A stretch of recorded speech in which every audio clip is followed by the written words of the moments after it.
जी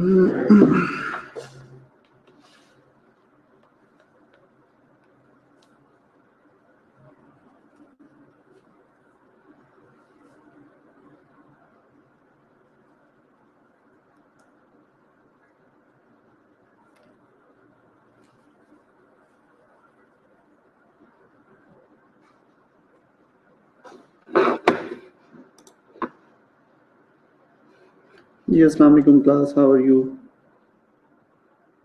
sorry, आज ना मुझे लिंक ही नहीं मिला था अभी तक। अब लिंक मिला तो सिस्टम प्रॉब्लम करने लग गया। ठीक है, तो ये वजह से जो don't worry, this is ICU class, और इसके बाद जो हमारी हेल्थ असेसमेंट क्लास है, डोंट वरी, हमारा सारा काम रेडी है। बल्कि हम just we are going to start it right now. Acute respiratory distress syndrome, ARDS, we are going to start today acute respiratory distress syndrome। जैसे कि हमने जो है ना, हमने हमारे, अगर आप ICU के कंटेंट्स देखें तो उसमें सारी जो है ना, आप साथ में देखते जाएंगे क्या क्या टॉपिक आपको पढ़ाए जा रहे हैं। ठीक है, तो introduction of a respiratory system, you are already familiar with the respiratory system anatomy and physiology. We have discussed it in a very detail. What are the parts which contribute for the oxygenation और trachea, और इसके assessment हमने short in short पढ़ा, इसको detail में कर लिया गया। ठीक है, so respiratory distress syndrome ARDSP इसको बोल रहे हो आप। ठीक है, acute respiratory distress syndrome is a life threatening lung condition that prevents the enough oxygen from getting into the blood। अब मैंने सर मेदी से भी कंसल्ट किया तो वो कहते हैं कि मैंने भी इनको रेस्पिरेटरी सिस्टम डिसऑर्डर्स तो ऑब्वियसली पढ़ानी है, तो पैथोफिजियोलॉजी आई थिंक सो। अब मैंने आपको इसलिए पढ़ाने हैं क्योंकि मैं आपको इनकी असेसमेंट करवा चुका हूँ और मैंने आपको इनकी मैनेजमेंट पढ़ानी है। ठीक है, तो अब मोस्ट ऑफ दी, जैसे acute respiratory failure, acute respiratory distress syndrome, COPD, type 1 type 2 respiratory failure, कुछ पेशेंट्स को ज़रूरत पड़ती है मैकेनिकल वेंटिलेशन की, कुछ को नॉन इन्वेजिव और कुछ को मैकेनिकल वेंटिलेशन की ज़रूरत पड़ती है। तो तो हम 2-4 टॉपिक के बाद आई थिंक कि कल के लेक्चर के बाद और मंडे के लेक्चर के बाद फिर हम मैकेनिकल वेंटिलेटर को स्टार्ट करेंगे। उसमें होपफुली कुछ जो इमरजेंसी के स्टूडेंट को भी साथ लेंगे क्योंकि उनका भी एक टॉपिक है ये मैकेनिकल वेंटिलेशन, तो हम 2-3 दिन में इसको कंप्लीट कर लेंगे। अंडरस्टैंड? क्योंकि उसकी मैनेजमेंट में अगर एक्यूट रेस्पिरेटरी फेलियर है तो ऑब्वियसली इसकी मैनेजमेंट जो है वो मैकेनिकल वेंटिलेशन ही बनती है। तो mechanical ventilation itself is a broad topic और उसकी हम डिटेल में बहुत ज़्यादा आज नहीं जाएंगे। हम सिंपली मैं कोशिश करूंगा कि COPD तो अब नहीं होगा, अब सिर्फ ARDS ही होगा। ठीक है, एक्यूट रेस्पिरेटरी से अच्छा, अब आज के बाद मैं कोई आपसे स्लाइड शेयर नहीं करूंगा, ये जो भी होगा ये आपको बुक से पढ़ना होगा। एक्यूट रेस्पिरेटरी फेलियर भी बुक में आपको मिल जाएगा बड़ा अच्छा in detail, and acute respiratory distress syndrome also you can consult from the book as well. Understand? आप ओके करते जाएं या मुझे बताते जाएं क्योंकि मुझे ये श्योर हो कि आपको मेरी आवाज़ आ रही है। Acute respiratory distress syndrome was first described in 1967 by the Asbach and the colleague. Acute respiratory distress syndrome is also referred with a variety of the terms like the stiff lung, आप इसको stiff lung, shock lung बोलते हो, wet lung, post traumatic lung, adult respiratory distress syndrome and adult hyaline membrane disease, capillary leak syndrome and congestive atelectasis। ये क्या है? Yes, book में आपको बड़ी अच्छी ये टॉपिक दिए हुए हैं, जो essential of critical care nursing की बुक है उसमें बहुत डिटेल में ये दिया हुआ है। मैं तो कहीं से भी ये प्रेजेंटेशन उठा लेता हूँ। ठीक है, बिकॉज जहाँ से मर्जी उठा लूँ तो नॉलेज तो वही बुक वाला है, तो ये तो ज़रूरी नहीं है कि मैं आपको स्लाइड्स ही वो करता रहूँ। बुक में बड़ा अच्छा, इससे ज़्यादा अच्छा लिखा हुआ है बुक में, और ज़्यादा छोटा लिखा हुआ है। ठीक है, एक्यूट रेस्पिरेटरी को जो है ना हम स्टिफ लंग्स भी बोल रहे हैं, शॉक लंग्स भी बोल रहे हैं, वेट लंग भी बोल रहे हैं, पोस्ट ट्रॉमेटिक लंग्स भी बोल रहे हैं, एडल्ट रेस्पिरेटरी डिस्ट्रेस सिंड्रोम भी बोल रहे हैं, and adult hyaline membrane disease, capillary leak syndrome and congestive atelectasis भी बोल रहे हैं। डेफिनेशन की अगर बात करें, acute respiratory distress syndrome is a sudden and progressive form of acute respiratory failure in which the alveolar capillary membrane become the damaged and more permeable to vascular fluid resulting in a severe dyspnea, hypoxia and diffuse pulmonary infiltrate. अच्छा, कल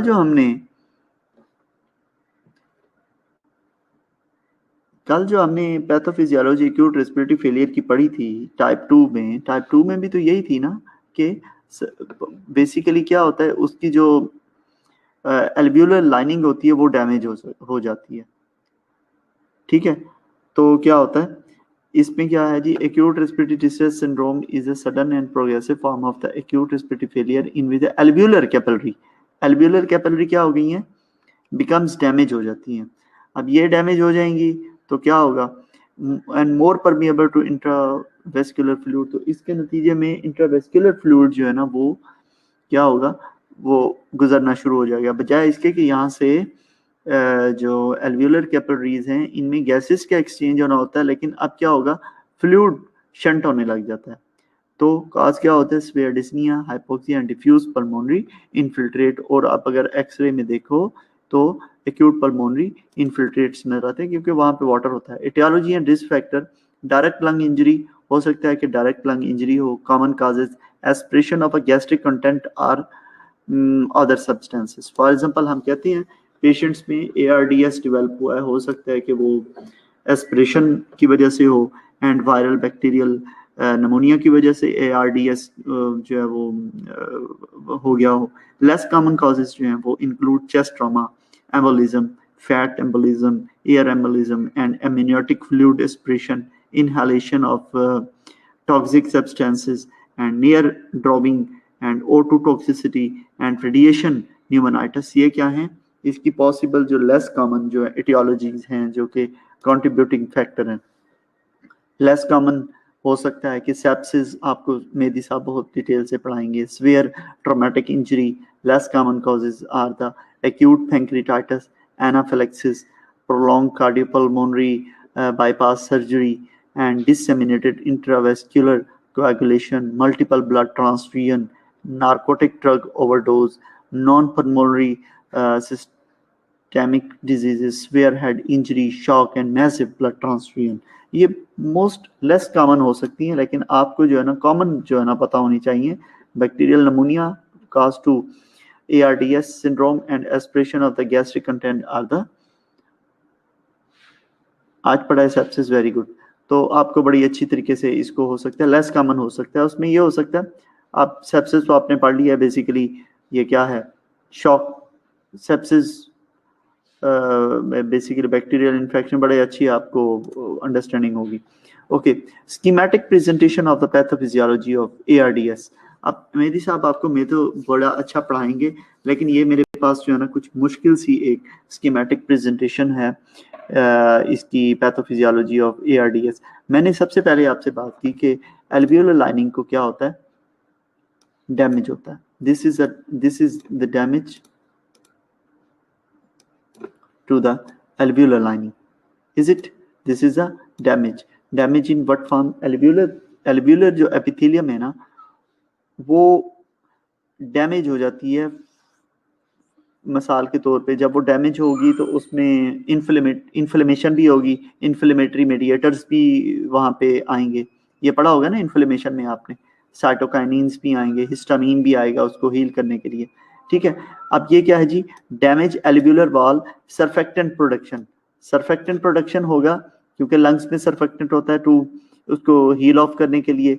alveolar compliance and recoil, alveolar compliance and recoil क्या होगी, कम होगी, नहीं sorry, इसमें surfactant production जो है नहीं कम होगी, ये एरो का निशान है ना, सर्फेक्टेंट प्रोडक्शन कम होगी, एल्वियोलर कंप्लायंस जो है वो कम होगी, मतलब उसमें लचक जो है ना खत्म हो जाएगी एल्वियोलर की जो है ना। अब क्या काज होगी, एटिलैक्टेसिस काज हो गया। एटिलैक्टेसिस काज हुआ तो क्या होगा, लंग कंप्लायंस पूरा को क्या होगा, कम हो गया। या फिर हायालीन मेम्ब्रेन फॉर्मेशन हो जाएगी किसमें, लंग्स के अंदर, तो ऑटोमेटिकली लंग की जो कैपेसिटी है एक्सपेंड करने की वो कम हो जाएगी। And impairment in the gas exchange, वो क्या कॉज करेगी, impairment in the gas exchange. जब impairment in the gas exchange होगी obviously it will lead to the ARDS। एक कंडीशन तो ये है। दूसरी कंडीशन क्या है, अब मैं आपसे बात करूं, लंग इंजरी हुई है, उसमें जी सेरोटोनिन, हिस्टामिन, ब्रेडिकाइनिन, ये क्या है, इन्फ्लेमेटरी मीडिएटर्स हैं जो कि इसको लंग्स इंजरी को, एल्वियोलर लाइनिंग को हील ऑफ करने के लिए आते हैं। अब ये जब इन्फ्लेमेशन में स्वेलिंग होती है, ये मीडिएटर्स रिलीज हो रहे हैं, तो क्या होगी, ब्रोंकोस्पैज्म होगी, कंस्ट्रिक्शन हो जाएगी, ब्रोंको कंस्ट्रिक्शन हो जाएगी। ब्रोंको कंस्ट्रिक्शन हो रही है ना, एक पाइप है, उसमें अगर आप जो है मिसाल के तौर पे उसको एक खाली सा अगर एक नली है, उसमें कोई इन्फ्लेमेटरी प्रोसेस चल रहा है, स्वेलिंग हो जाती है, या उसका नैरो, आप जो है ना उसका डायमीटर नैरो हो जाए, तो क्या होगा, ब्रोंको कंस्ट्रिक्शन हो जाएगी। जब ब्रोंको कंस्ट्रिक्शन होगी तो impairment in the gases exchange होगी, ठीक है, that will cause the ARDS। And दूसरी कंडीशन में देखें जी, अब एल्वियोलो कैपिलरी मेम्ब्रेन परमेबिलिटी बढ़ जाती है, इसमें क्या होगी, एल्वियोलो कैपिलरी मेम्ब्रेन परमेबिलिटी, क्यों हम कह रहे हैं बढ़ इसलिए जाती है कि वहां से फ्लूइड ज्यादा आने लग जाता है, आनी गैसेस चाहिए लेकिन फ्लूइड ज्यादा आने लग जाती है। क्या होगा, outward migration of the blood cells and the fluid from the capillaries, इस तरह से होता है। And then pulmonary oedema develop हो जाता है। पल्मोनरी एडिमा जब डेवलप होता है तो impairment in the gas exchange, that will cause the ARDS। And third one में वेस्क्यूलर नैरोइंग एंड ऑब्स्ट्रक्शन हो जाती है। अब ये जो सारे मेडिएटर्स हैं, इसकी वजह से एक तो हो गया ब्रोंको कंस्ट्रिक्शन हो गई, ब्रोंको कंस्ट्रिक्शन, और वेसिकुलर नर्विंग भी हो जाती है, ऑब्स्ट्रक्शन भी, that will cause the pulmonary hypertension both of leads to the gases impairment and ARDS. How many of you understand this schematic diagram? अगर मैं आपको बिल्कुल क्लियर कह रहा हूं, अगर ये डायग्राम जिसको याद हो गई, वो मतलब कि इसको बड़ी अच्छी तरह से मैनेज करना भी, उसको मेडिकली भी मैनेज कर सकता है, वो इसको नर्सिंग के तौर पे भी मैनेज कर सकता है, ठीक है। ये बुक में बड़ी अच्छी मैं देख रहा था दी हुई है मेरी, क्योंकि मैं ज्यादा बुक से पढ़ लेता हूँ, बाज़ों का प्रेजेंटेशंस उठा लेता हूँ जहाँ से बनी पढ़ी होती हैं, तो वो कोई हेल्थ असेसमेंट की, ACN की कुछ मेरी अपनी बनी हुई है, कुछ मैं इंटरनेट से, ठीक है। जरकान Dalip, do you understand, this is very easy and you will, अगर आपको टाइम मिले तो बुक से जरा इसको पढ़िएगा, ये बहुत इंटरेस्टिंग है। Okay, early sign and symptoms, early clinical manifestations क्या हो सकती हैं जी? पेशेंट को डिस्निया होगा सबसे पहले, रेस्टलेसनेस होगा पेशेंट, ब्लड प्रेशर लो होगा, कंफ्यूजन होगी ड्यू टू ऑक्सीजन की कमी की वजह से, एक्सट्रीम टायर्डनेस होगी, changes in the patient behaviour ये होगा, मूड स्विंग होगा, डिसओरिएंटेशन होगा, change in the LOC, level of consciousness change होगा, patient pneumonia causing ARDS and client may have a cough and fever. चीजें वही हैं जो हम प्रैक्टिकली देख रहे हैं, वही चीजें हैं बिल्कुल आपके पास जब पेशेंट आता है। प्रॉब्लम ये है कि हम पॉसिबल उसकी डायग्नोस किस तरह बनाते हैं। ARDS में भी यही है, टाइप 1 रेस्पिरेटरी फेलियर में भी यही है, टाइप 2 में भी यही है, COPD में भी साइन एंड सिम्टम यही है, बट हमने इनको डिफरेंशिएट किस तरह करना है, एक दूसरे को मिक्स तो नहीं कर सकते हैं ना, ठीक है। Okay, and sign and symptom, other sign and symptoms include severe difficulty in breathing, labored breathing होगी, rapid breathing होगी, shortness SSOB होगा, tachycardia होगा, cyanosis होगा, and thick throaty sputum, thick throaty sputum and metabolic acidosis, ये आपने हमेशा के लिए याद रखना है।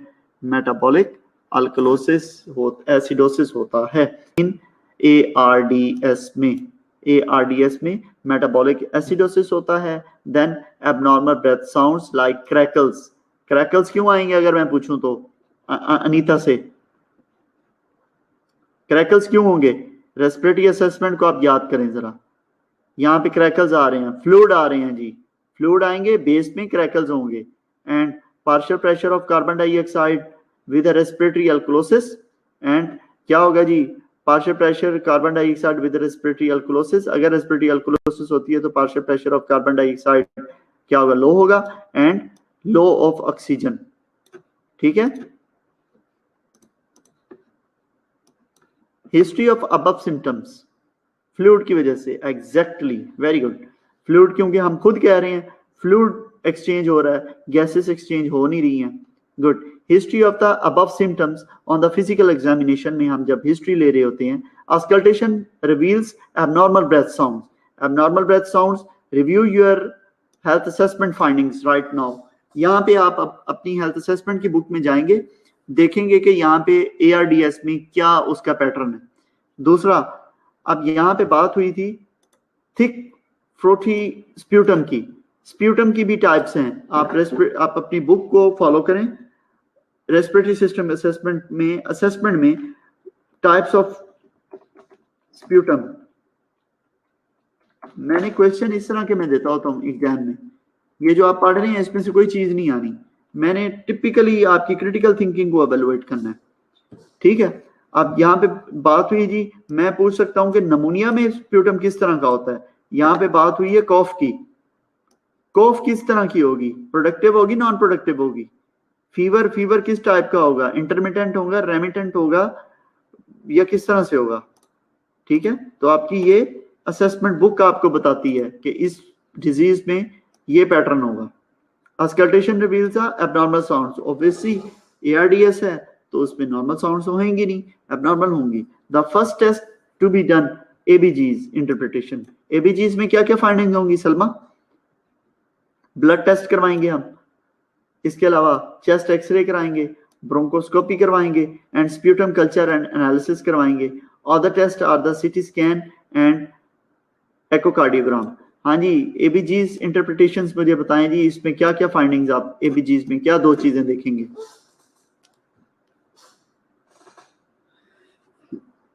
Rabia and Farah, they should also make contribute.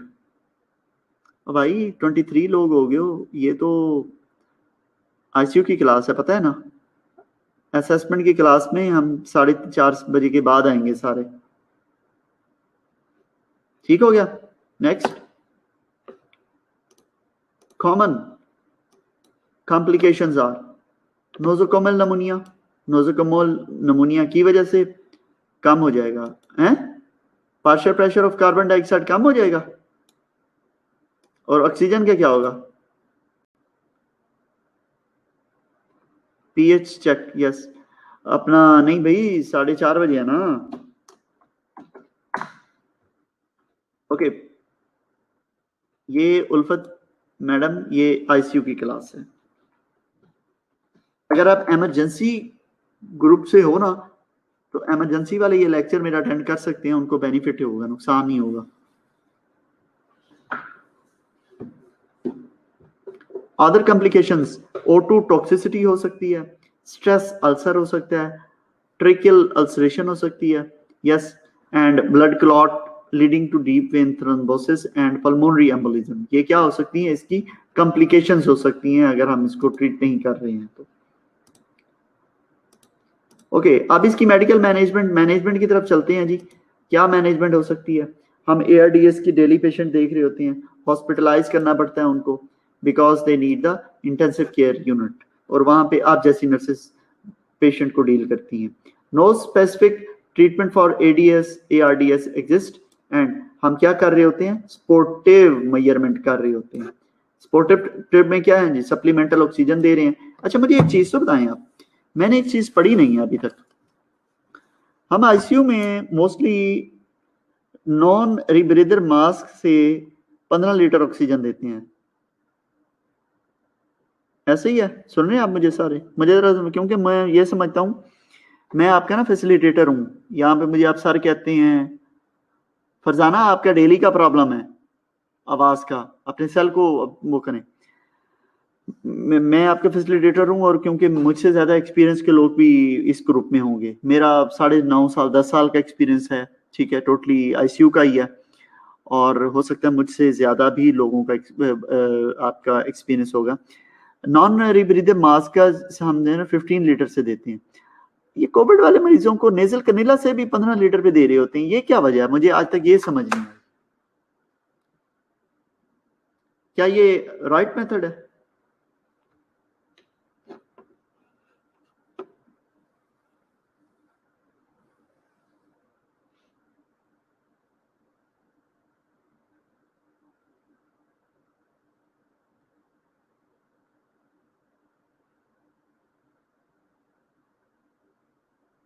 No sir, मैं काम करता हूँ, वो कंसल्टेंट मुझे कहते हैं आप खोल दें, आपके पैसों की आ रही है oxygen.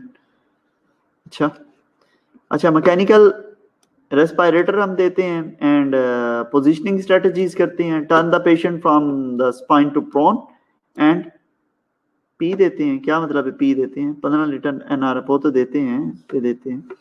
Another position is a lateral rotation therapy.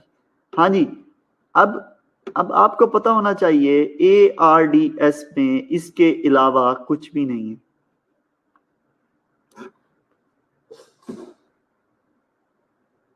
Yes, nasal cannula पे क्या, वो तो डायरेक्ट हवा आ रही होती है, जितनी प्रेशर दे रहा होता है वो तो मरीज के दिमाग तक जाता है, और अल्लाह माफ करे वो तो बड़ी बुरी कंडीशन होती है। और यहाँ पे तो मैं इस पे, मेरा एक वैसे ये बड़ा अच्छा टॉपिक है, मैं इस पे काम करूंगा अभी।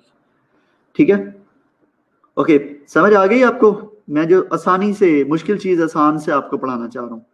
ऑक्सीजन मास्क यूज नहीं करते और साइड टू नेजल कैनुला से इंक्रीज कर देते हैं। Yes Alina, exactly. Fluid therapy की अगर बात करें, अच्छा फ्लूइड थेरेपी बाजुकात ये कर सकते हैं। अच्छा, फ्लूइड थेरेपी हम अपने आईसीयू नर्स हम डिस्कस करते हैं जी। स्पोर्टिव ऑक्सीजन आपने दे दी, मैकेनिकल रेस्पिरेटर दे दिया आपने मिसाल के तौर पे। पोजीशनिंग स्ट्रेटजीज, हम पेशेंट को उल्टा कर देंगे। पेशेंट को उल्टा क्यों करेंगे जी?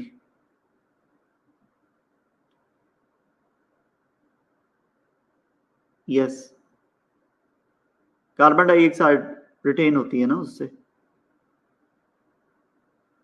क्योंकि ऑक्सीजन मास से रिटेंशन होती है। मुझे बताएं जी आप फ्लूइड कौन सा देंगे इसमें? बीपी को सपोर्ट करने के लिए, सिंपल बीपी लो है। Okay, intubation procedure. हम पेशेंट सबसे पहले, अब मुझे नहीं जरूरत है कि आपको इंट्यूबेशन पढ़ाऊं, लेकिन अब बुक में दिया हुआ है। Okay, pre oxygenate with 100% oxygen to provide the apneic or the distressed patient with a reserve with attempting to intubate.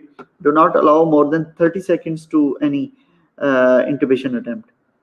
And if intubation is unsuccessful, ventilate with 100% oxygen or 3 to 5 minutes before the attempt.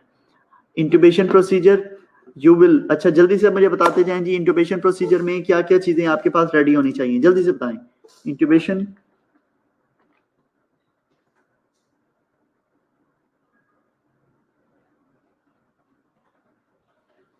Incubation procedure करने लगे आप, जल्दी से मुझे बताएं, जल्दी से 5-8 चीजें हैं। राबिया किधर है? और क्या नाम है उसका,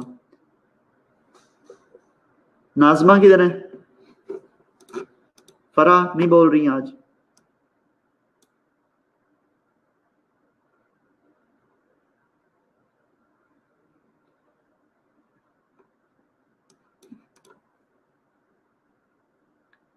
okay, laryngoscope, ETT tube, Farzana Bashir bougie, bandage, ETT laryngoscope, very good. ETT tube, ETT के सारे पढ़ गए। ठीक है, आपके पास सबसे पहले सेडेशंस होनी चाहिए। आपके पास सेडेशंस, ज़ालोकेन जेल, ठीक है। आपके पास होना चाहिए मिडाजोलैम होना चाहिए, ट्रेकियम होना चाहिए, सक्सामेथोनियम होना चाहिए, और नार्कोटिक्स अगर हैं तो ठीक है। ब्लेड्स होने चाहिए। ब्लेड कौन कौन से साइज के जी? 2, 3, 4, स्ट्रेट, मिकॉय। लारेंजोस्कोप जाके चेक करें कि चलता भी है कि नहीं चलता, वहां पे प्रॉब्लमेटिक चीजें ना हो रही हूँ। ठीक है, लारेंजोस्कोप हो गया। इसके अलावा आपके पास ETT size of what, adult से शुरू हो 6, 6.5, 7, 7.5, 8, 8.5 अगर है तो ठीक है। इसके अलावा आपको बैंडेज होनी चाहिए और वेंटिलेटर आपका रेडी होना चाहिए। नॉन रीब्रीदर, इसके अलावा जो है ना एम्बो बैग, ये चीजें आपके पास क्या होनी चाहिए? पूरी होनी चाहिए। ड्रिप सिरिंज, ओके, ठीक हो गया। इंट्यूबेशन प्रोसीजर आपने करा दिया, असिस्ट करवाना है। नर्स का क्या क्या काम है जी? असिस्ट करवाना है सारे प्रोसीजर को, ठीक है। इंट्यूबेशन प्रोसीजर में आपको क्या है जी? Tube for the male patient and average is 21 to 23 centimeter at the teeth, and the depth of the tube on the average for the female patient 19 to 21 at the centimetre की बात हो रही है, ठीक है।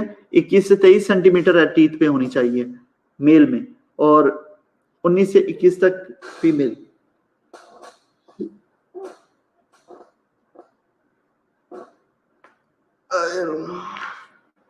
ठीक हो गया, हम करेंगे स्टेथोस्कोप, वेरी गुड। हम इसको डिटेल में करेंगे इंशाल्लाह जब एक असाइनमेंट करेंगे। इंट्यूबेशन प्रोसीजर में आप फिर क्या कर रहे हो, कंफर्म किस तरह करते हो, आस्कल्टेट कर रहे हो चेस्ट को, bilateral chest rise and fall होनी चाहिए, and tube location at the teeth, ये आपको मैंने बता दी। मेल में कितनी होती है जी, 21 से 23 सेंटीमीटर फीस, और 19 से 21 याद हो जाएगा। एक को याद रखें, 21 से 23 मेल वाली याद रखें, फीमेल वाली खुद याद हो जाएगी। ऑटो डिटेक्टर आप लगा दें, tube location at the teeth and intubation procedure, stabilise then ETT tube. अच्छा, how to bandage the ETT tube, ETT tube को किस तरह से सिक्योर करते हैं, बहुत सारे तरीके हैं, मुझे बहुत सिंपल तरीका आता है, ठीक है। मैं इंशाल्लाह जब आप आएंगे तो उसको सिखाऊंगा मैं, ठीक है, क्योंकि मैंने आपको ना प्रैक्टिकली लेके चलना है थोड़ा सा। वेंटिलेटर सेटिंग्स, ये फिर इंशाल्लाह जो है ना, वेंटिलेटर सेटिंग्स अभी नहीं,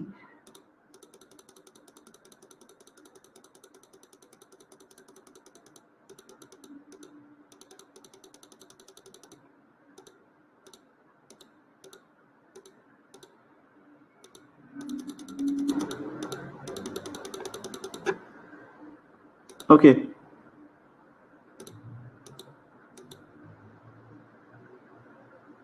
ओके, हाँ वीडियो दिखाई थी मैंने, ठीक है जी, you have learn from there. Proning करवाई है अभी पेशेंट की, प्रोनिंग। अच्छा जी, मेडिकल मैनेजमेंट देखें जी, एआरडीएस, एंटीबायोटिक्स, कौन कौन सी एंटीबायोटिक देंगे जी, मुझसे ज्यादा नॉलेज मुझे पता है कि आपके पास है। एंटीबायोटिक्स कौन कौन सी देंगे जी, जल्दी से बताएं। एआरडीएस, ये भी एक्सपेल लिखते हैं ना, एंटीबायोटिक्स कौन सी देंगे जी,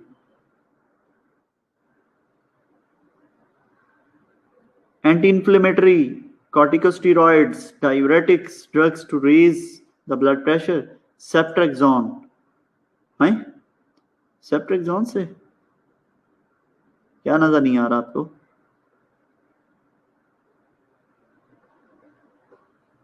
सेप्ट्रेक्सोन, एजिथ्रोमाइसिन, ब्रॉड स्पेक्ट्रम,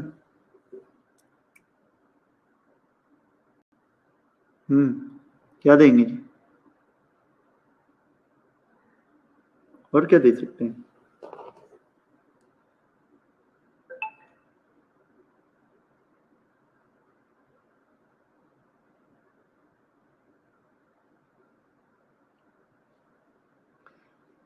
मैं यार तेरे नाल गल की, मैं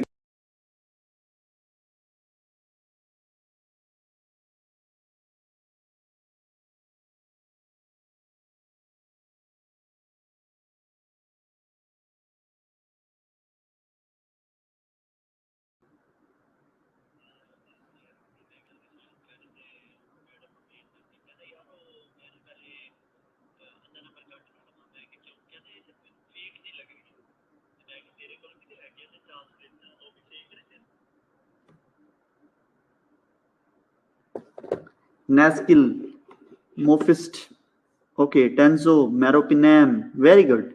Mean you have a good choices for antibiotics as well. Anti-inflammatory such as corticosteroids, क्या देंगे जी आप, स्टीरॉइड्स शुरू करवा देंगे, डायरीज करवाएंगे पेशेंट्स को, ये ना इतना डायरीज ना करवाइएगा कि बिल्कुल उसको फिर प्रेशर स्टार्ट करने पड़े। Drugs to raise the blood pressure as well. अच्छा, मैं ना सलमा, आपका सीसीयू का एक्सपीरियंस है ना, हम चैलेंजिंग उसमें पता नहीं कहाँ में होता था, तो हाँ यहाँ पे शालीमार में ही जब मैं सीसीयू में काम करता था, तो उसमें एक कंसल्टेंट था जिसमें एक तरफ से एनोट्रोप से वो स्टार्ट करवाता था, एक तरफ से वो करवाता था स्टार्ट लेसिक स्टार्ट करवाता था, एक साइड से बीपी कम हो रहा होता था, एक साइड से ज्यादा हो रहा होता था। मीन वो चैलेंजिंग वो बताता था कि इसमें हमने फ्लूइड भी उसको निकालना है और साथ में कार्डियक कंट्रैक्टिलिटी को भी वो करना है, ठीक है ना।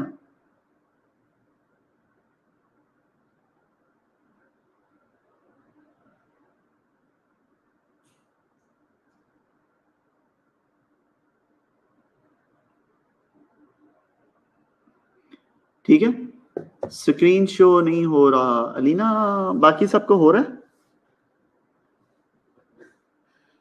क्यों नहीं हो रहा भाई? बाकी सबको हो रहा है स्क्रीन शो?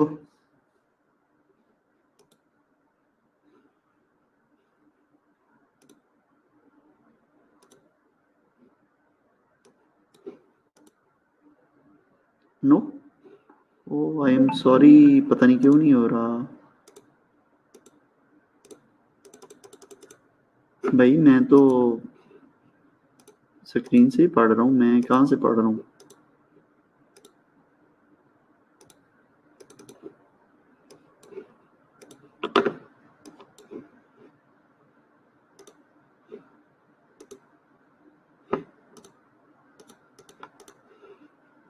अब हो रही है?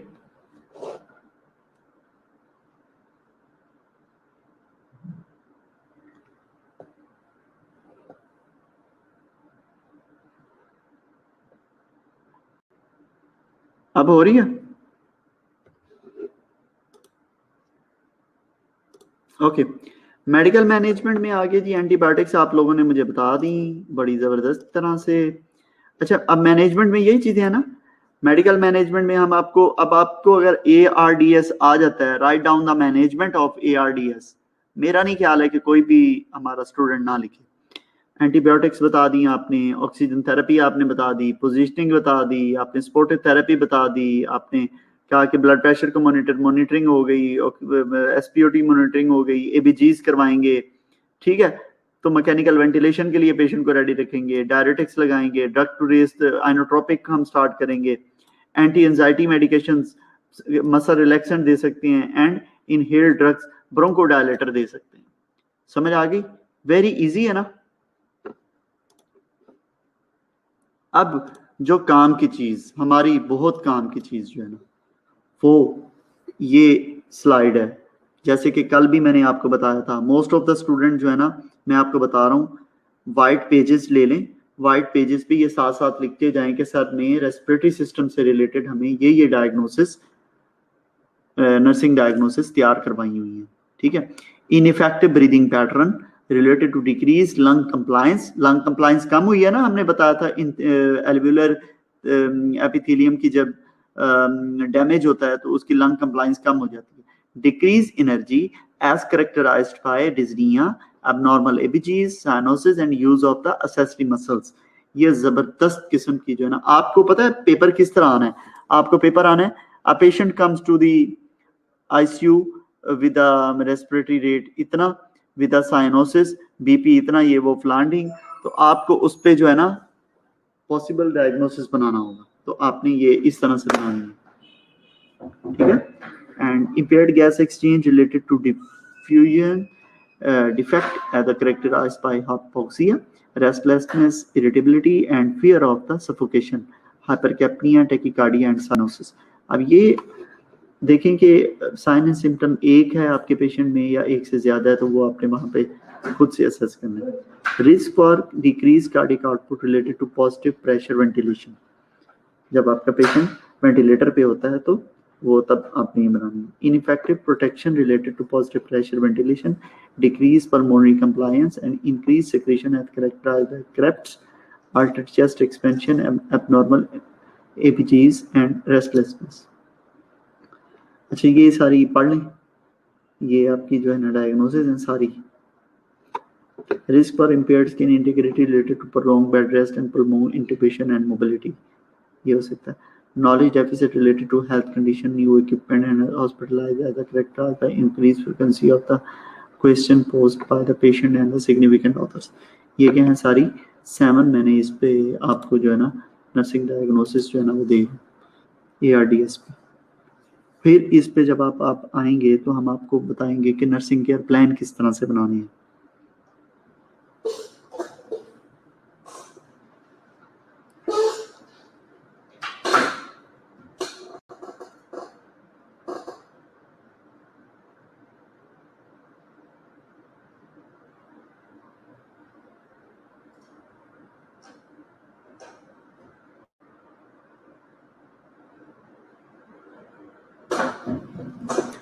ठीक हो गया?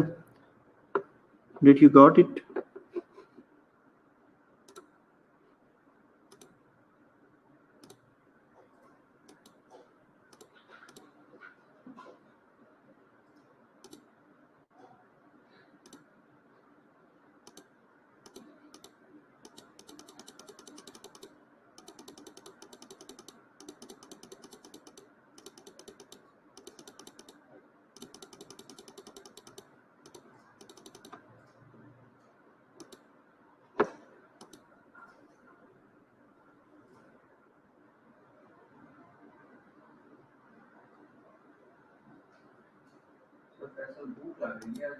हम्म।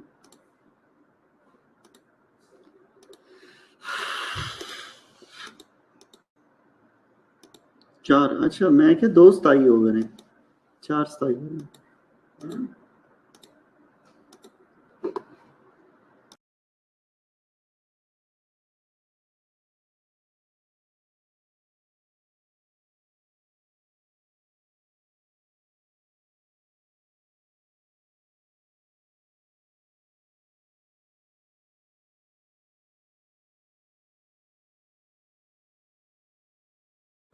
अच्छा इसकी ना इन ये आपको स्लाइड नजर आ रही है, कुछ टर्मिनोलॉजीज हैं, वेंटिलेटर सेटिंग्स टर्मिनोलॉजीज, ये आप याद कर लें जरा, इसकी आप स्नैपशॉट बना लें।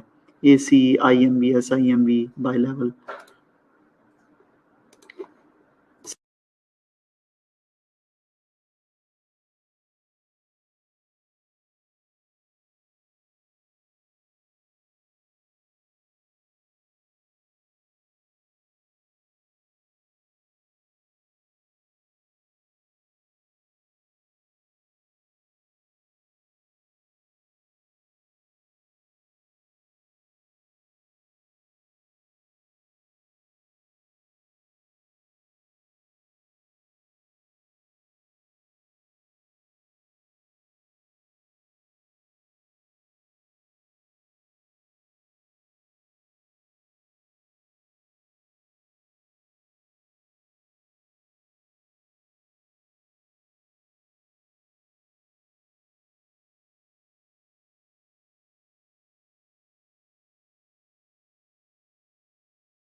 की बहुत पब्लिकेशन थी।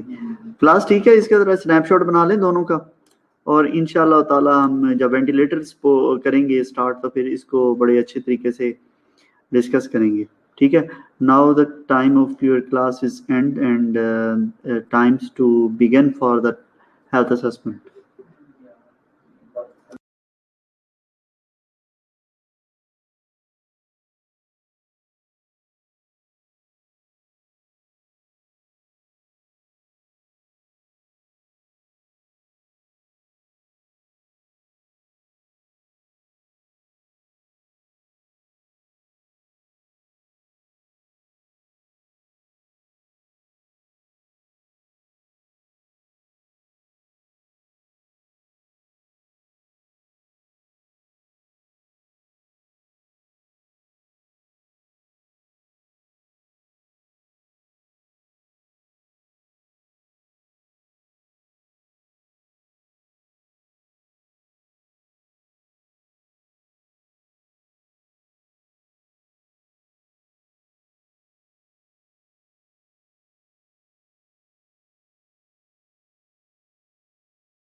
ओके, अच्छा now let's take a start the health assessment class.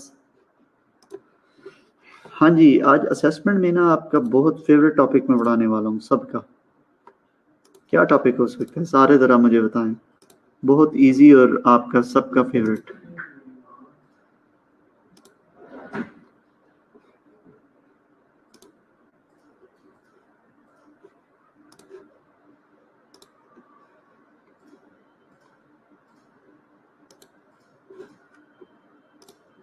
जल्दी से बताएं, जल्दी से।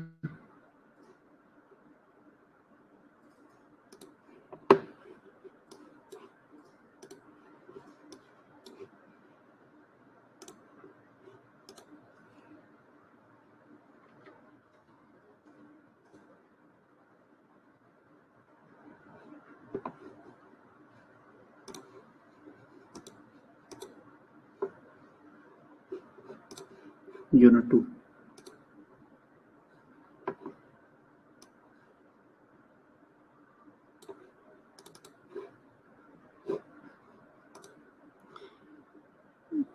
मैंने ये पूछा कि हेल्थ असेसमेंट में आप सबका आज फेवरेट टॉपिक पढ़ाने जा रहा हूँ।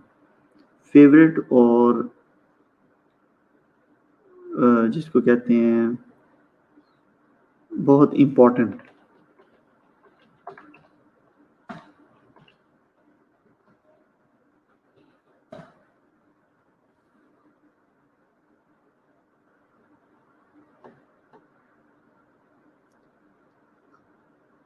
अलीना, ये फेवरेट टॉपिक है कार्डिक सिस्टम।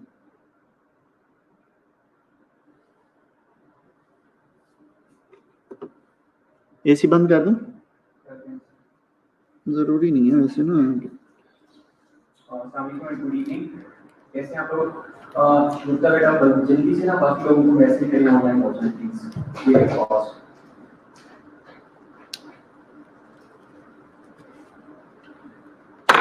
मेरी क्लास है ना आईसीयू।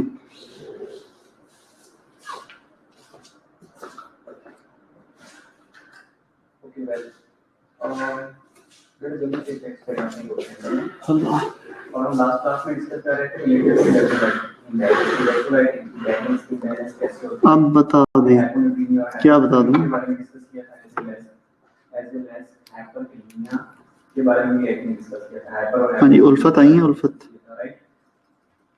सो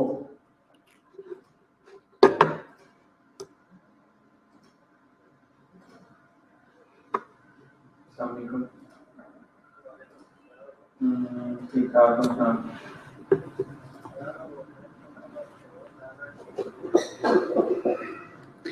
हाँ जी, नहीं बता रहे फिर आप।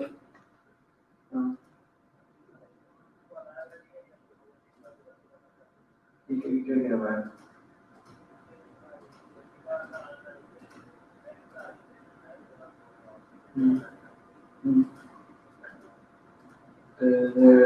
इंजेक्टालिटी अगर मेरा रहता है इंजेक्टालिटी मेरा रहता तो फिर हाँ एंटीबायोटिक ज़्यादा वाली जरूरत तो कोई नहीं है एंटीबायोटिक है नहीं दी है चलो कोई मसला हो सकता है एंटीबायोटिक नहीं है और आवाज़ लगा रहे हैं तो ना लेकिन मेरी कीड़ा खत्म हो जाएंगे सर टॉपिक हमारे लिए फेवरेट तो उस वक्त सर टॉपिक हमारे लिए फेवरेट तो इस वक्त अफ्तारी है।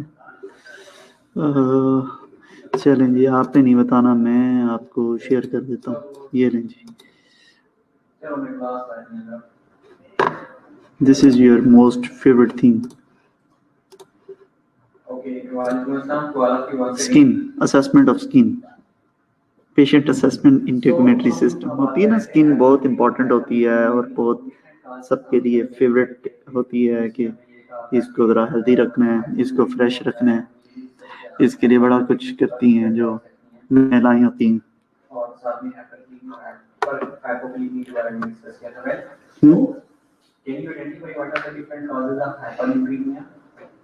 आपको पता है कि हाइपरन्यूट्रीमिया की डिफरेंट काजेस क्या हो सकती हैं? जल्दी से एक एक काज बताइएगा।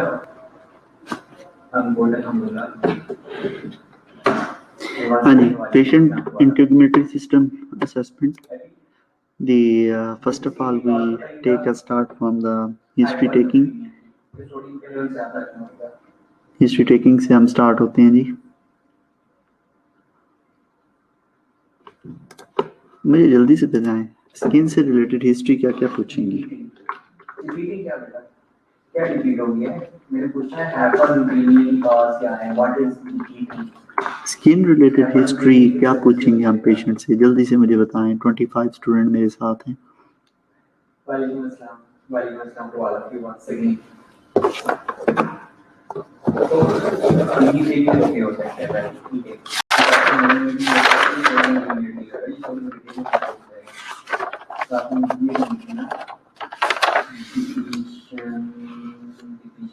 अच्छा, आप क्या बता रही हैं? नो, मैं am asking about the different causes of hypernutremia, बेटा। different causes क्या हो सकती हैं hypernutremia की? Okay, well, excessive intake is exactly sodium excessive intake से पूछेगा। इसके अलावा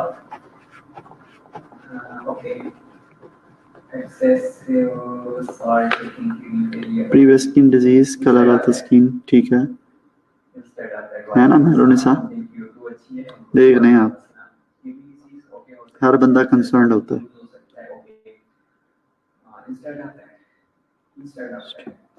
सिर्फ आपने दो चीजें आइडेंटिफाई की हैं। एक आप लोगों ने ये कहा है कि इंटीग्रेट होएगा, तो आपने कहा कि एक्सेस इंटीग्रेट होएगा। क्या ये दो काजेस की वजह से हाइपरन्यूट्रीमिया हो जाएगा? तो know that cause low intake का पार्ट है। ओके, अगर लो इंटेक होएगा तो उससे हाइपरन्यूट्रीमिया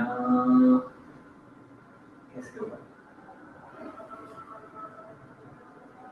पानी का काम किया आपने तो पानी तो कितनी रिएक्ट कर लेगी, साथ में सोडियम भी रिएक्ट करेगी। ओके और सिक ओके ठीक है। हाइपोवोलेमिया ओके, अगर सोडियम रिटेन हो रहा है तो देन हाइपोवोलेमिया लीड कर सकता है हाइपरन्यूट्रीमिया को। Okay, sodium potassium pump is very good. हाँ, ये एग्जैक्टली ये बात है ना, सोडियम पोटेशियम पंप अगर आपको अल्टीमेटली सोडियम और पोटेशियम का लेवल मेंटेन नहीं करेगा। Okay man, excessive sodium retention by the body.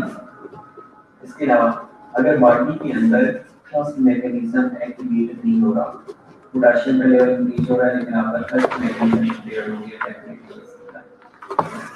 Skin temperature, skin texture, any irritation, itching on the skin, skin color, very nice.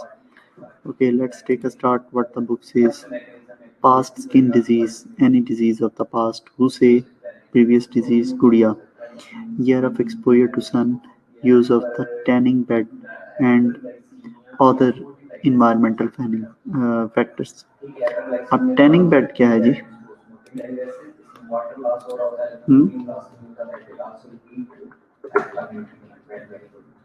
Okay, जब हाइपरन्यूट्रीनिया हो जाता है तो उसके रिजल्ट में क्या होता है, जल्दी से बताइए, हमने कल डिस्कस किया था। अब जो गोरे होते हैं ना, गोरे जो अंग्रेज होते हैं ना, उनकी स्किन जो होती है ना वो बहुत वाइट होती है। तो वो अपने आप की स्किन को डार्क करने के लिए ना क्या करते हैं कि वो कुछ लाइट, एक टैनिंग बेड होता है, उस पर बहुत सारी लाइट्स होती हैं, तो मतलब ऊपर लगी हुई होती हैं, तो वो लाइट्स कुछ स्पेसिफिक टाइम के लिए लेती हैं ताकि उनकी स्किन ना थोड़ी सी ब्राउन हो जाए। ठीक है, तो इसको बोलते हैं टैनिंग बेड। ठीक है, एंड अदर इन्वायरमेंटल फैक्टर्स जैसे कि इन पाकिस्तान, अब अफ्रीका में अगर देखें, अफ्रीका में बहुत ज़्यादा सूरज जो है ना वो चमकता रहता है, तो वहाँ पे लोगों का जो है ना कलर जो होता है ना वो बिल्कुल डार्क होता है। ठीक है ना, तो recent changes in the what और मोल, कोई अगर वाट और मोल में कोई चेंज है, यानी sore throat that has not healed, rashes, lion, abrasion and bruises, tick bites, कोई टिक बाइट तो नहीं है। Adverse effect of the medications, कोई मेडिकेशंस यूज नहीं है, एंटीबायोटिक्स की कोई एलर्जी तो नहीं है। एलर्जी, सीजनल और climate effect, recent changes in the hair growth distribution, उसकी डिस्ट्रीब्यूशन देखें हेयर की इक्वल है या स्किन में हम हेयर भी देख लेते होते हैं ना, फेस पे पूरी स्किन, ओवरऑल बॉडी की स्किन की बात हो रही है। ठीक है, and recent changes in the nail, nail में देखें जी, नेल के असेसमेंट में हम करेंगे साथ में कि उसके रिचेस कहते हैं, थिकनिंग, कलर बैंड्स किस तरह से हैं।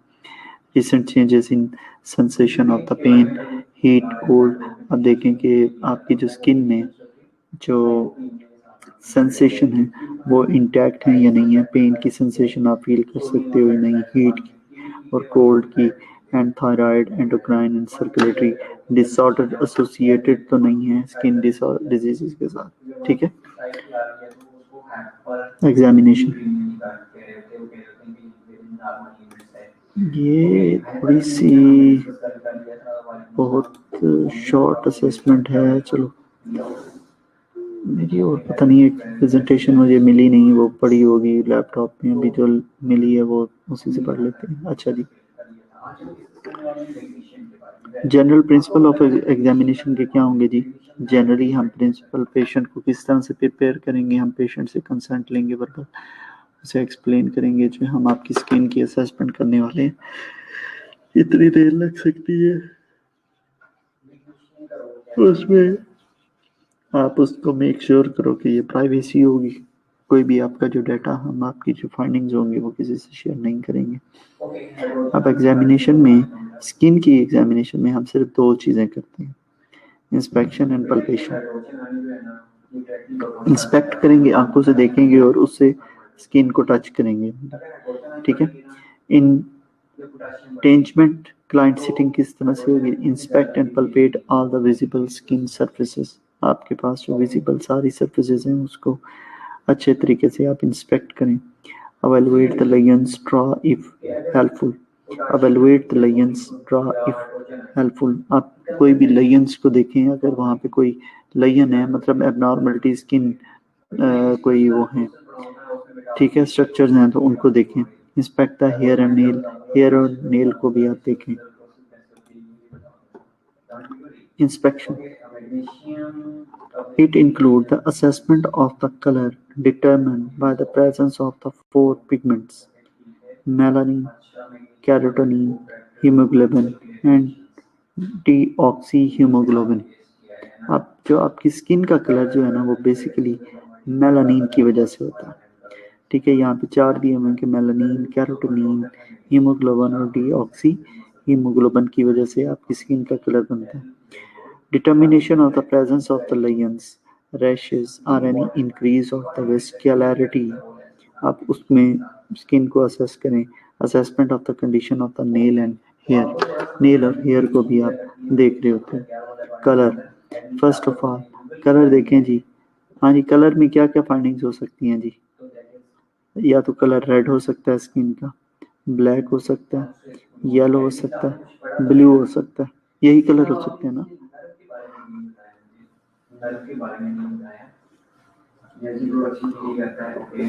ठीक है, cyanosis, blue tinge and pallor, loss of the rosy glow in the skin, paleness, and erythema is a redness.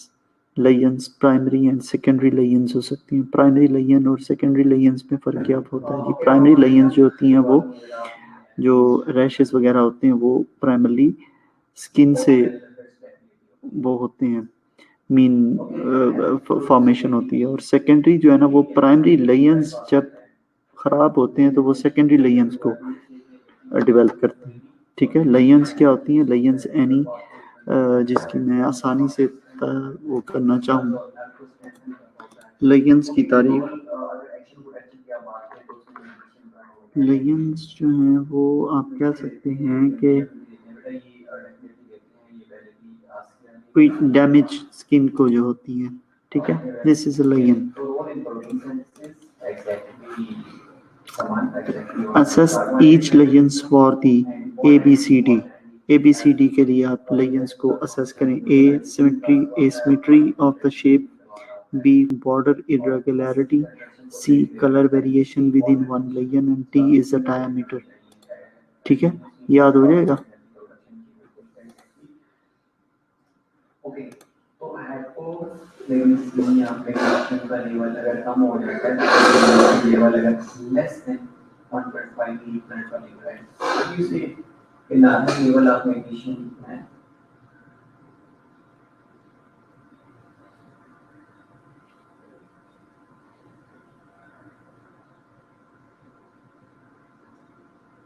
Magnesium level normal कितना होता है? Okay, A stand for asymmetry of the shape, B is a border irregularity, C is a color variation within one lesion, and D stand for the diameter is greater than 5 millimeter. ठीक है, and normal variation in the skin lesion, normal variations जो होते हैं मोल हो सकते हैं, pigmented navy इसको बोलते हैं, tend to dark brown and may be flattened or raised moles। अब ये आपको मैं abnormalities बता रहा हूँ स्किन में जो आपने देखनी है।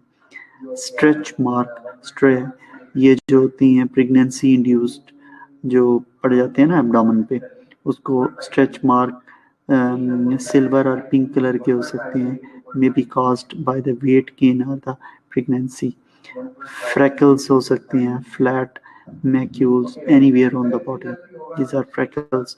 वेटिलिगो, unpigmented skin area, more prevalent in a skin in a people with dark skin। and birthmark क्या है जी? generally flat marks anywhere on the skin, may be tan, red or brown in color। ठीक हो गया, normal variations आपने याद हो गई, moles, stretch mark, freckle, vitiligo, birthmark.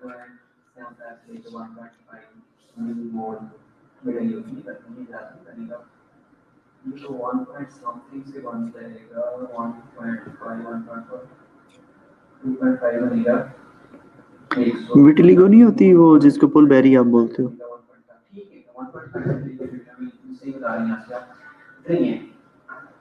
होता नहीं है, उसमें स्किन वाइट होना शुरू हो जाती है।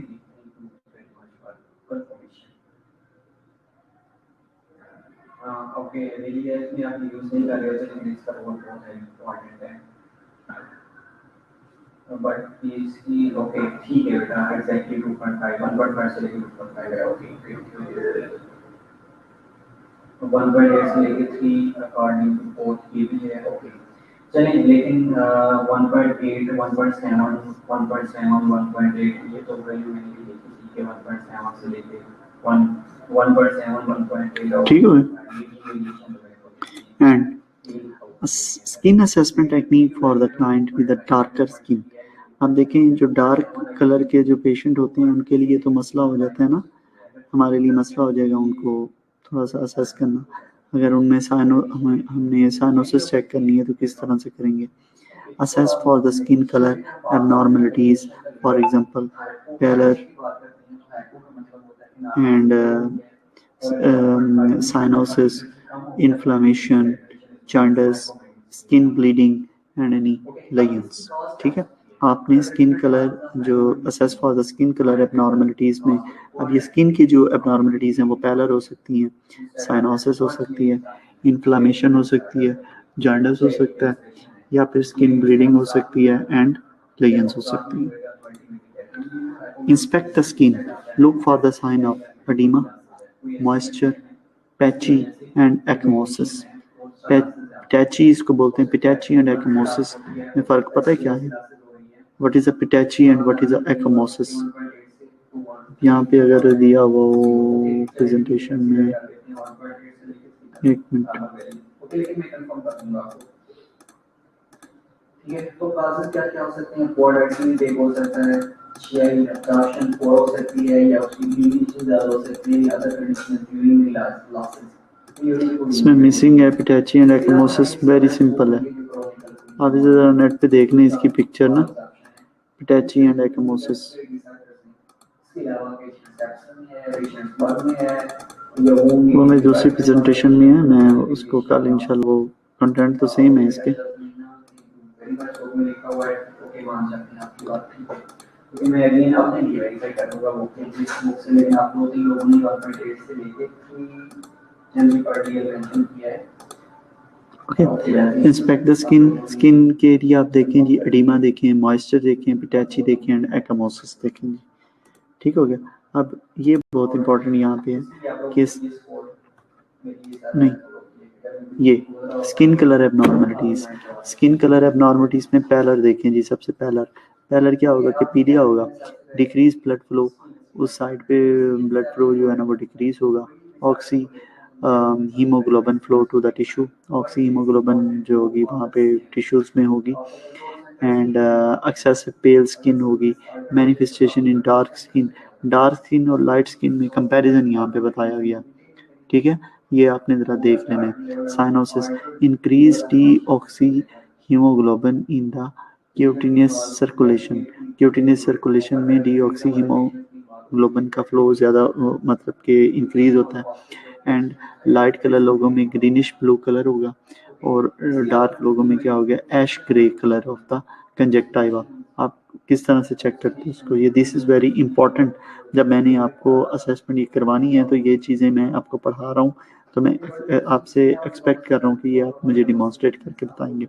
जॉन्डिस में क्या होगा जी, increase red blood cells, haemolysis, liver disease में, एंड लाइट स्किन पीपल में yellow colour of the sclera lips and the hard palate, and manifestation in a dark blue color people में yellow green color of the sclera and palms and sole of the feet।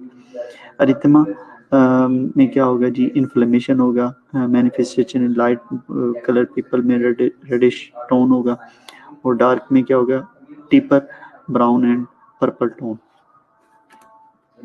Inspection of the skin lion, were variously described by their color and shape, cause or the general appearance। Primary lesions मैंने जो बताया कि ये basically इनका origin from the skin होता है। Wait for अजान please.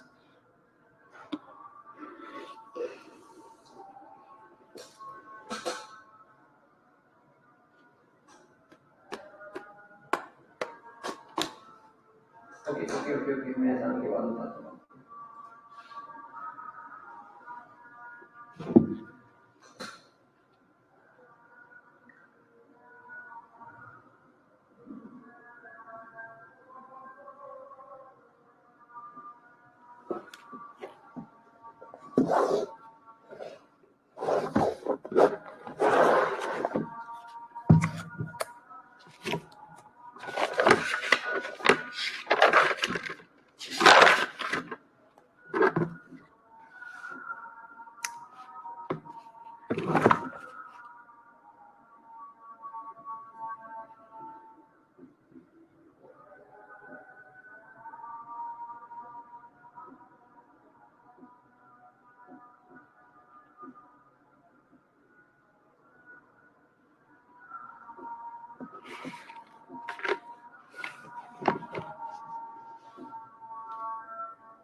Aafia हैं, आफिया, अक्सा इदरीस, उल्फत,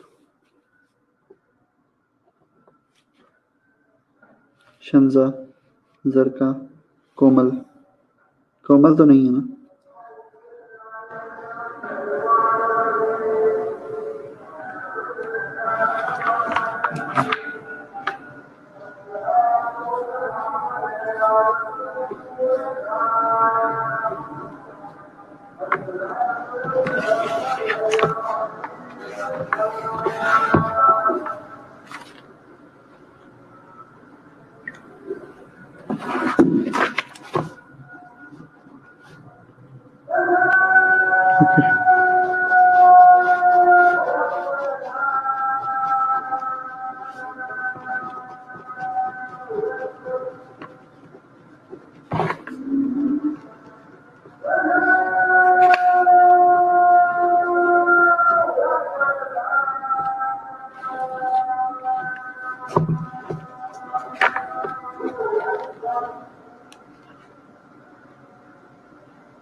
Okay, someone said it is the introduction of muscle of eye node distributed in economic competition. Okay, ठीक है। समझ बेटा अगर आप ये कर रहे हैं लेकिन बॉडी की ज़िगमोटिक और फंगरी होती है ना, anterior ear anterior to ear zygomatic और फंगरी होती है, वहाँ से फेशियल नर्व गुजर रही होती है। अगर आप फेशियल नर्व को टैप करते हैं तो दिन क्या होगा कि फेशियल मसल जहाँ उनकी कंडक्शन स्टार्ट हो जाती है। ओके, अगेन बता रहा हूँ, ये बताया है कि अगर आप ज़िगमोटिक और फंगरी की है वहाँ पे इंटीरियर टू एयर, वहाँ से फेशियल नर्व गुजर रही होती है। अगर आप below the ear anterior to ear zygomatic arch के ऊपर जहाँ से फेशियल नर्व गुजर रही होती है उसको आप टैप करेंगे तो फेशियल मसल की यहाँ पर रिफ्लेक्शन स्टार्ट हो जाती है, कंट्रैक्शन स्टार्ट हो जाती है, ट्विस्टिंग स्टार्ट हो जाती है, उसको कहा जाता है ट्विस्टिंग साइंस। ओके, और जो ट्विस्टिंग साइंस होते हैं मोस्टली टेक्निक को डायग्नोज करने के लिए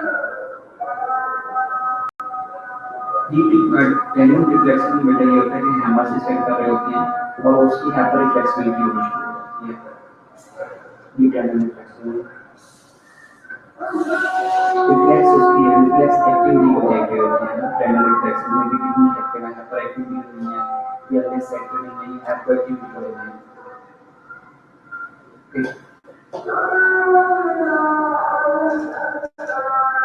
okay, normal plasma level 1.8 mg। Okay, thank you बेटा, थैंक यू वेरी मच। ठीक है, क्यों परेशान बैठी हो? Okay, what do you see cardiovascular में टैकीकार्डिया हाइपरटेंशन होगी और इसी चेंजेस आना शुरू हो जाएंगे। इसके अलावा जीआईटी मैनिफेस्टेशन में डिस्फेगिया होगा। What is dysphagia? Anorexia, nausea, vomiting होना स्टार्ट हो जाएगी। माइग्रेटर तो आप टाइटरी रिप्लेसमेंट करवा सकते हैं। अगर सीवियर है तो आईवी या आईएम मेडिकेशन सबके दे रहे होते हैं पेशेंट्स को। इसके अलावा न्यूरोस्टेटस सिस्टम मॉनिटर कर रहे होते हैं, साथ में कार्डियो स्टेटस मेंटेन कर रहे होते हैं और सर्किट मेजर्स, क्योंकि इसका ज़्यादा इफेक्ट आपके मसल्स के ऊपर होता है और कार्डियक मसल्स के ऊपर होती है। प्रोसेस साइन बेटा ये होता है कि इसके अंदर जो टेक्निक एविशंस होते हैं, टेक्निक एविशंस उनको असेस किया जा होता है। समटाइम्स आप यूनिक का प्रोटीन यूज करते हैं। Okay, so these are the primary lesions.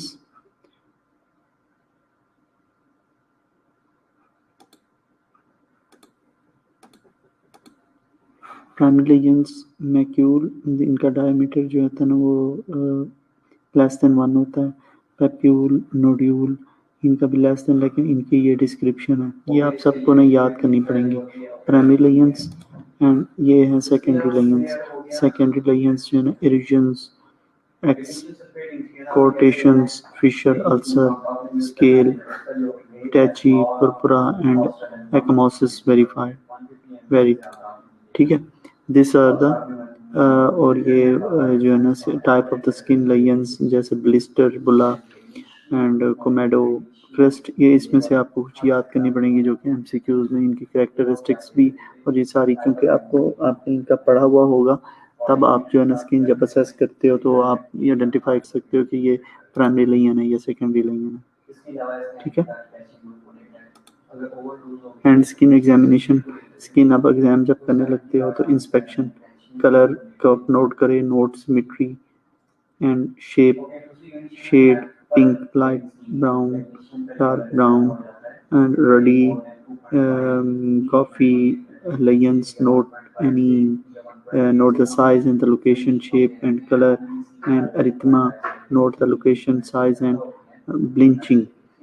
Lions note type, the morphology, locations, its size, shape, grouping or the arrangement, exude any smell as well.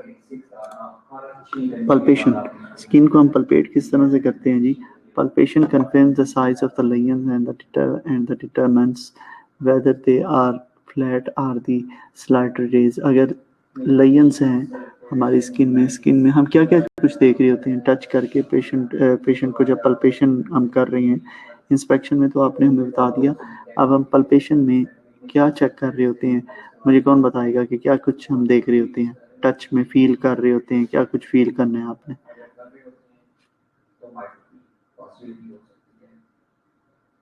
Okay, इसके अलावा नाटकों में एक्सेसिव मैग्नीशियम का level ज़्यादा नहीं होता, लेकिन मोस्टली हाइपोमैग्नीशियम जो होता है पेशेंट वाल्यूएट होते हैं के साथ आ रहे हैं, ये इन्वेशन भी ज़्यादा हो रही होती है, इसलिए इन्फ्लुएंस अट्रैक्शन नहीं हो रही होती, तो ultimately it will lead to hypomagnesaemia and hypermagnesaemia हमारी renal function is most common cause.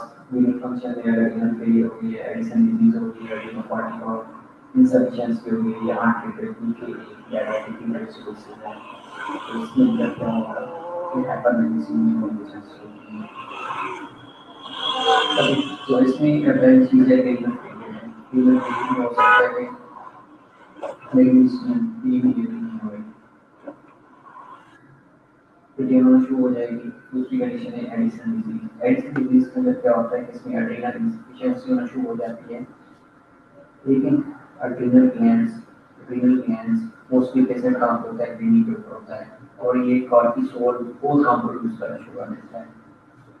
Addison disease के अंदर कॉर्टिसोल की एफिशिएंसी हो जाती है।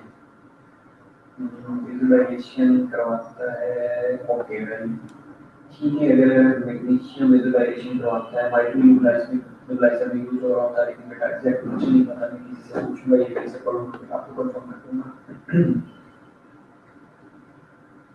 डेफिनेटली बेटा बाल पेशेंट्स वाले पेशेंट के साथ मेडिकेशन सल्फेट यूज कर रहे होते हैं।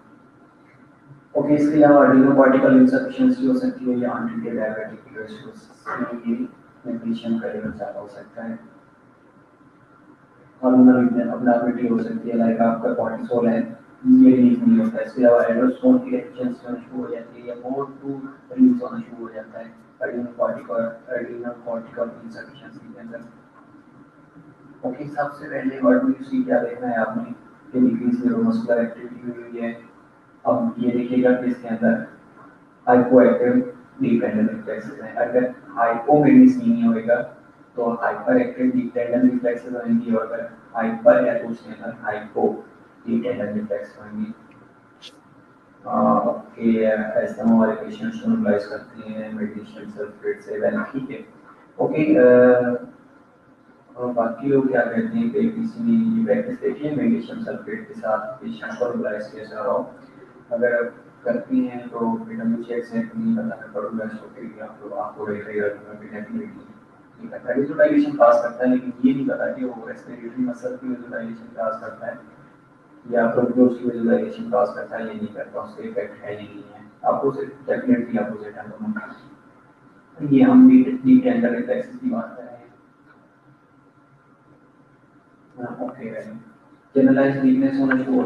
ओके एंड किसी ने नहीं बताया कि palpation में हम confirm the size of the lesions and determine whether they are flat or the slightly raised, and macular flat rash, papular is a raised rash, and the skin temperature assessed with the back of your hand, and turgor the amount of the skin and elasticity. Skin examination is a palpation. You will check the temperature. Either temperature is a warm, is a cool, hot, and the cold trigger of the degree. Rebound instantly, tinted for less than 5 seconds. Degree of the moisture. This does the patient skin is a dry, damp, clammy, and the texture is smooth, even rough. Legends are the lump for the pain and the depth size if not visible, none, and pain. Assessment of the pressure ulcer. Okay तो मैं ये देख रहा हूँ कि बाकी हम कल कर लेते हैं अभी नमाज के बाद, फिर इंशाल्लाह अभी आप ऑनलाइन ही रहें।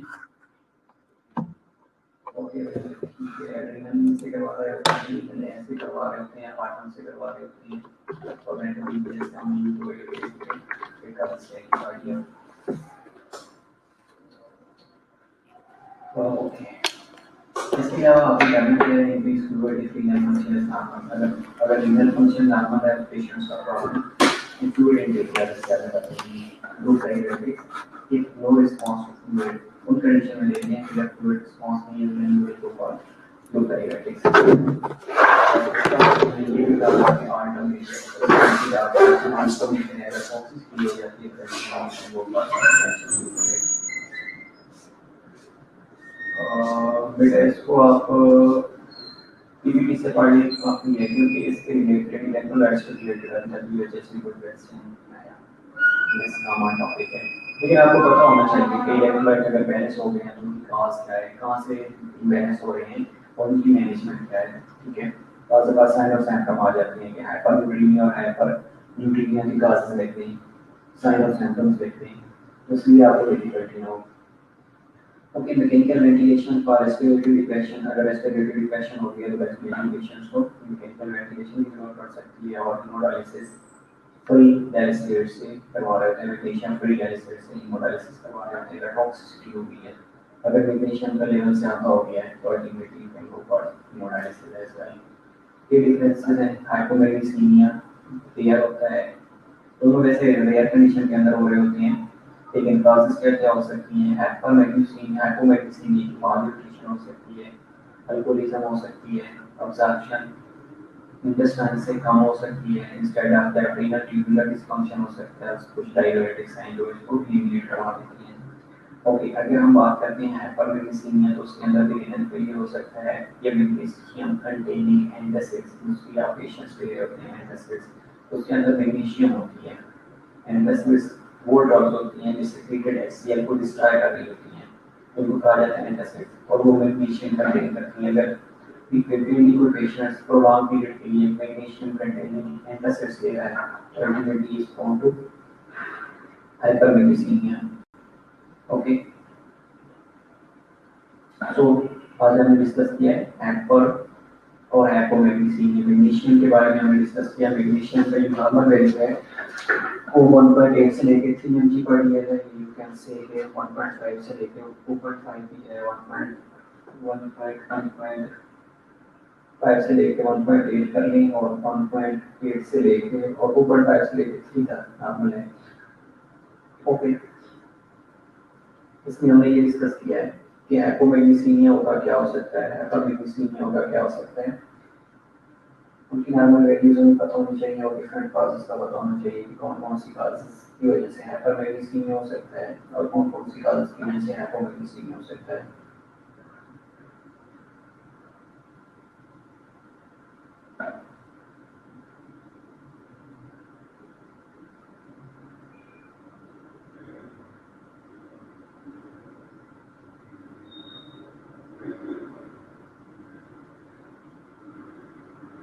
बट मोस्टली एंटासिड्स होते हैं उनके अंदर मैग्नीशियम होता है।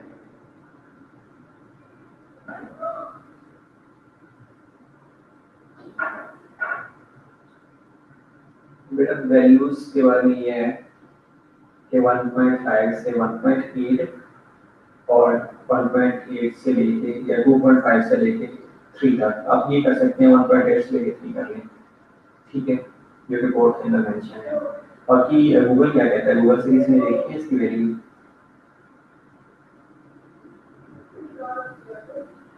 गूगल से कोई इसमें देखिए मैग्नीशियम का नॉर्मल लेवल कितना है, गूगल क्या कहता है, गूगल कितनी वैल्यू दे रहा है।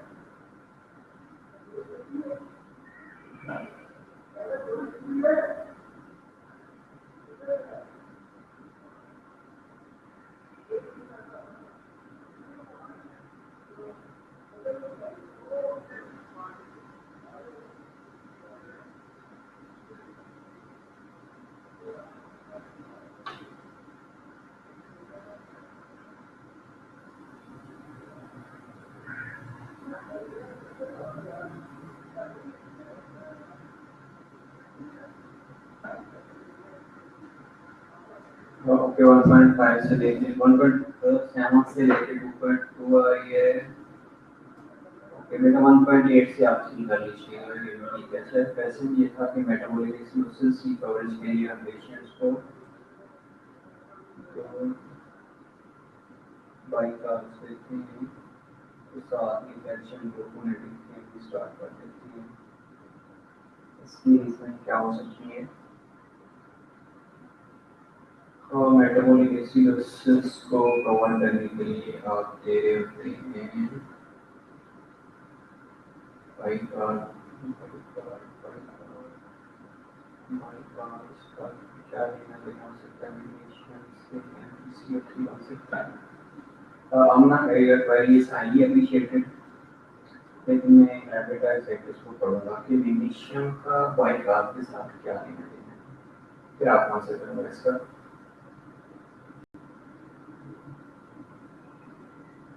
ठीक है, क्योंकि हो सकता है मैग्नीशियम और बाइकार्बोनेट्स का कोई चक्कर हो आपस में, लेकिन जब मुझे भी नहीं पता सोडा बाइकार्ब, वही है सोडा बाइकार्ब का कार्बोनेट्स की concentration of magnesium is monitored. The normal serum level is 1.5 to 2.5. Okay बेटा बुक ये कहती है कि 1.8 से 3 है, गूगल ये कह रहा है कि 1.5 से लेके 2.5 है। ओके सॉरी, हम गूगल की डेफिनेशन नहीं लेते, गूगल में रेफरेंसेस ऐसा नहीं होते, इसलिए हम जाते हैं बुक के 1.8 से 3 कर लीजिएगा। उसके बाद कैल्शियम है, कैल्शियम के बारे में हम कल पढ़ेंगे वेल, और कैल्शियम के बारे में आप लोगों ने पढ़ के आना है।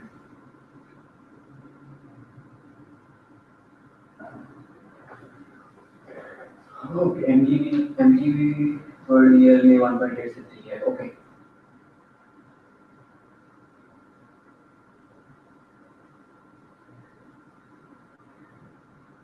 ओके हैप्पी, यहाँ तक तो क्वेश्चन पे भी पहले, लेकिन हम आपका कल से जो बाकी है, मैं ये मैग्नीशियम और सोडा बाइकार्ब का लिंक पढ़ूंगा, उसके बाद फिर आपको बताऊंगा, लेकिन अभी मैं तुक्का नहीं लगा सकता क्योंकि मुझे पता नहीं है कि इनका आपस में क्या रिलेशन है, पर ये कैसे एक दूसरे को कंट्रोल करते हैं।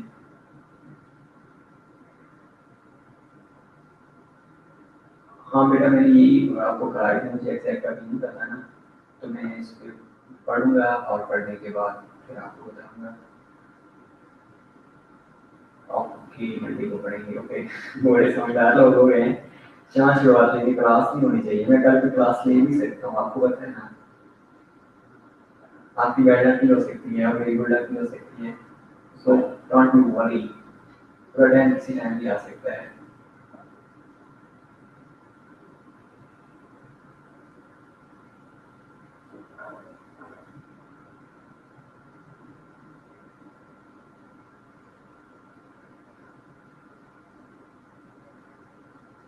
अच्छा बेटा कैल्शियम ग्लूकोनेट है या मैग्नीशियम सल्फेट है, हम ना कैल्शियम ग्लूकोनेट देती हैं या मैग्नीशियम सल्फेट देती हैं।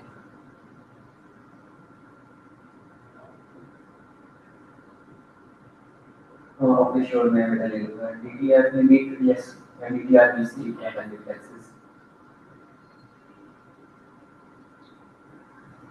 Okay okay calcium gluconate, okay बेटा मैंने ये लिख लिया है, ठीक है, स्पेशली पेज के ऊपर मैंने लिखा है और इसको मैं पढ़ूंगा आज। सोडियम बाइकार्बोनेट, सोडा बाइकार्बोनेट या सोडियम बाइकार्बोनेट एक ही चीज़ है ना। थैंक यू वेरी मच बेटा। और साथ में कैल्शियम ग्लूकोनेट, इसका क्या लिंक है, क्या ये काम करता है, ठीक है।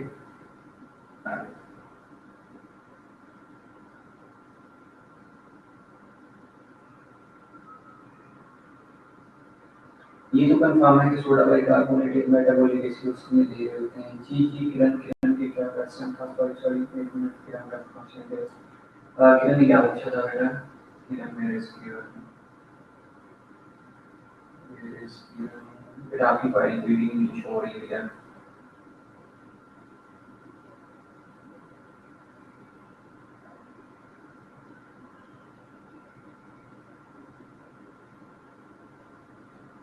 बेटा आपकी फाइल क्या है? अगेन टाइप कर देंगे।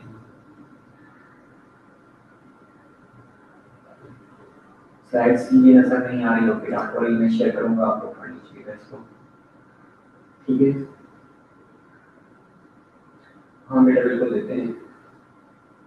अच्छा हम क्या डिस्कस कर रहे हैं? ओहो आपने लेट ज्वाइन किया है ना, आपको पता ही नहीं है। आप कंसिस्टेंटली हमारे साथ रहिएगा तो आपको पता होगा कि हम क्या डिस्कस कर रहे हैं। अगर पूछेगा तो आपको सीधी समझ में आएगी। ओके, सी यू इंशाल्लाह Monday, otherwise on Friday as well.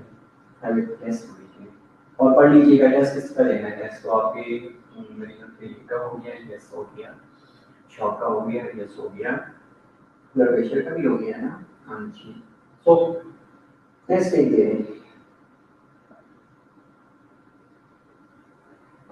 बेटा हमने ये क्वेश्चन पूछा था कि जो सोडियम बाइकार्बोनेट्स देते हैं एसिडोसिस को रिवर्ट करने के लिए, मेटाबॉलिक एसिडोसिस को रिवर्ट करने के लिए, उसके साथ कैल्शियम ग्लूकोनेट भी दे रहे होते हैं। क्यों देते हैं? कैल्शियम ग्लूकोनेट दोनों का क्या चक्कर है? ठीक है, ये पूछा था। टेस्ट आप लोग डिसाइड करके बता दीजिएगा। आप अपने ग्रुप में रेडी एक दूसरे से डिस्कस करें कि आप लोगों ने कौन सा टेस्ट देना है, किस टॉपिक का टेस्ट देना है, वो मुझे फाइनल कर दीजिएगा, उसका टेस्ट दे दूंगा इंशाल्लाह। Okay weakness, have a long weekend and see you इंशाल्लाह ऑन मंडे। ओके सर, चले। हाँ सर,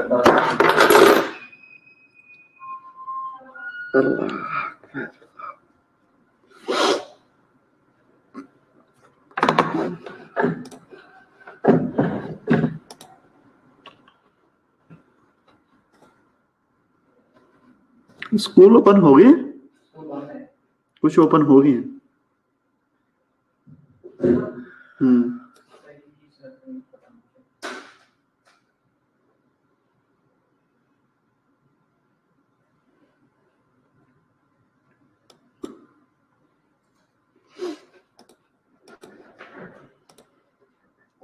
कल फ्राइडे है।